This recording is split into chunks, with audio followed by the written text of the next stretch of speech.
Assalamualaikum warahmatullahi wabarakatuh teman-teman. Kembali lagi ke channel Bambang Sumedi teman-teman ya. Terima kasih teman-teman sudah setia menyaksikan muka saya di layar HP teman-teman semua. Baik teman-teman, pada channel ini kita akan membahas tentang obat-obatan, tentang farmasi, tentang apotek, tentang isu-isu terbaru terkait dunia kesehatan, terutama dunia kefarmasian. Baiklah teman-teman, pada video kali ini saya akan membagikan pada teman-teman semua trik cara supaya teman-teman hemat dalam membeli obat, hemat dalam memakai obat, dan tidak perlu sering mengkonsumsi, perlu sering dalam membeli obat dengan keluhan yang sama. Seperti apa triknya? Saksikan video ini. Jangan lupa ketik like, komen, serta subscribe dan nyalakan loncengnya teman-teman ya, supaya teman-teman menjadi orang yang pertama dalam mendapatkan informasi dari channel ini. Oke teman-teman, selamat menyaksikan.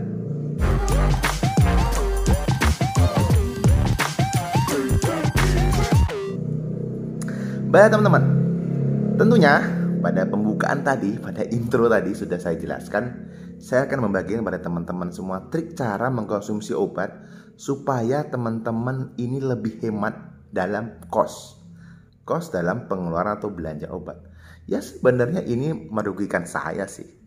Kenapa saya bilang seperti itu? Ya kalau seandainya teman-teman menjadi lebih hemat dalam berbelanja, otomatis teman-teman tidak bisa atau tidak kembali ke tempat saya lagi. Tapi tidak menjadi pembahasan kita, tidak menjadi masalah bagi saya teman-teman ya. Jadi tujuan saya sini adalah memberikan pelayanan kefarmasian kepada teman-teman semua supaya teman-teman menjadi lebih paham tentang obat. Oke teman-teman, jadi trik apa sih yang saya sampaikan kepada teman-teman semua? Seperti teman-teman ya, bahwasannya obat itu sudah saya katakan pada video-video saya sebelumnya. Teman-teman silahkan scroll, silahkan lihat lagi. Kalau perlu nanti saya cantumkan di link deskripsi.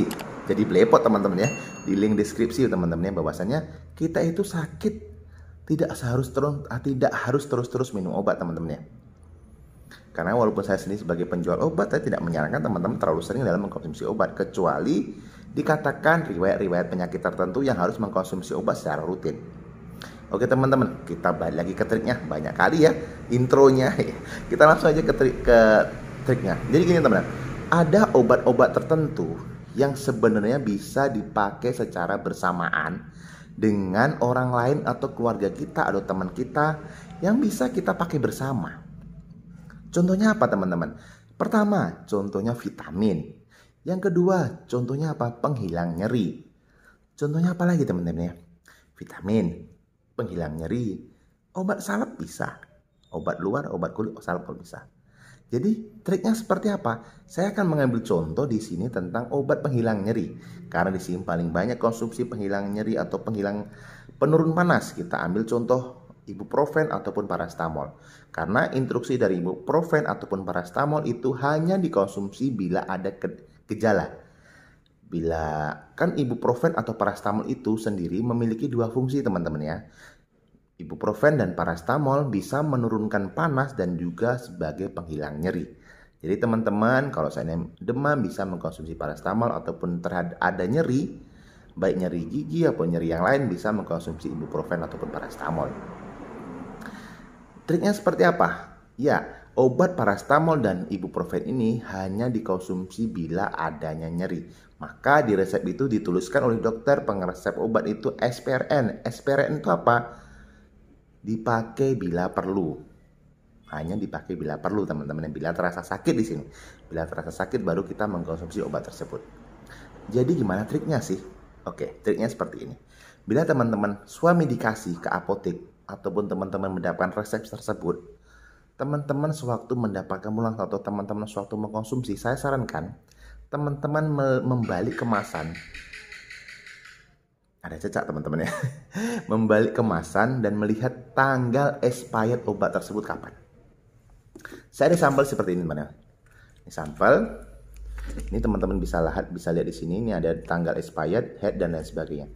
Di sini di petunjuk ini, teman-teman usahakan memotong atau membuka kemasan obat ini, dijauhkan dulu dari tanggal ini teman-teman ya. Dijauhkan dulu dari tanggal atau nomor yang tertera di sini.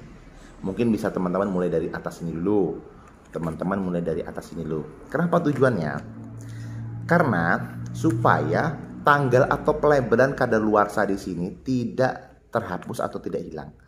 Tentunya kalau tidak terhapus atau tidak hilang, obat ini yang penghilang nyeri atau obat lainnya bila masih tersisa, teman-teman bisa masih konsumsi sampai masa expired itu datang.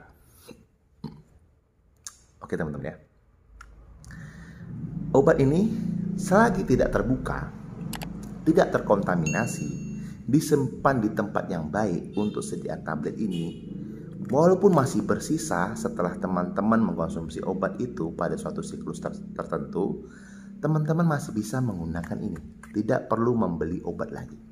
Seandainya di teman-teman di sini orang tua teman-teman sakit gigi seandainya, membeli obat penghilang nyeri ibuprofen, dikonsumsi 1, 2, 3 karena 3 kali sehari sembuh. Besoknya tidak diminum lagi, disimpan. Teman-teman silakan simpan di tempat yang tertutup, di bawah suhu ruangan, 25 derajat dan bisa terjaga sampai masa expired ini teman-teman ya. Jadi seandainya sebulan lagi, 2 bulan lagi teman-teman sakit dengan keluhan yang sama, teman-teman masih bisa mengkonsumsi obat ini lagi. Tidak perlu kembali ke apotek untuk membeli obat tersebut. Beda halnya dengan obat antibiotik teman-teman. Kalau obat antibiotik itu tidak bisa dipakai bersamaan. Seandainya saya meminum konsumsi antibiotik, maka saya harus habiskan 1 siklus untuk diri saya sendiri. Tidak bisa dipakai bersama-sama dengan anak saya, istri saya, keluarga saya, dan lain sebagainya. Kalau untuk antibiotik memiliki perlakuan sendiri. Sedangkan untuk obat-obat yang lain, apalagi obat-obat yang digunakan bila perlu saja seperti penghilang nyeri atau penurun panas, teman-teman bisa mengkonsumsi bersama orang lain. Tentunya hal ini bisa menjadikan lebih hemat pengeluaran teman-teman atau biaya teman-teman untuk berbelanja kembali obat yang sama di apotek. Oke teman-teman ya. Jadi itulah trik yang saya bagikan kepada teman-teman semua supaya teman-teman menjadi lebih hemat dalam mengkonsumsi obat, tidak perlu terus-terusan untuk membeli obat. Oke teman-teman ya, mudah-mudahan informasi yang saya sampaikan ini bermanfaat dan teman-teman bisa mengambil hikmahnya atau mengambil manfaatnya dari apa yang saya sampaikan. Oke teman-teman, saya mohon maaf bila ada kesalahan yang saya sampaikan. Saya akhiri. Assalamualaikum warahmatullahi wabarakatuh. Tanya obat, tanya apoteker, salam sehat.